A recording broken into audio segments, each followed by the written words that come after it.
In today's video, I'm going to teach you how to save as PDF in Affinity Designer, whether you're preparing a client proof, a print-ready file, or a document to share online. Exporting to PDF is quick and reliable, and I'll walk you through it in a clear, simple flow. Start by opening Affinity Designer on your computer and loading the document you want to export. Before you move on, give your canvas a quick review. Check that your artboards, margins, and bleeds are set the way you want, and make sure any placed images are linked or embedded appropriately. This helps ensure the PDF reflects exactly what you're seeing on screen. Next, head to the top left of the interface and click the File menu. From that menu, choose Export. This opens Affinity Designer's Export panel, which is where you'll set your output format and quality. In the Export panel, select PDF as your file type. Depending on your layout, you'll see options tailored for different uses. For online sharing, a standard PDF preset with a smaller file size usually works best.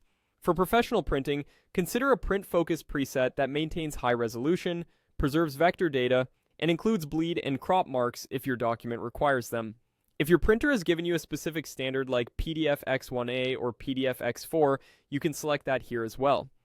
Take a moment to review important options such as embedding fonts, downsampling images only if needed, and keeping the color space appropriate for your destination.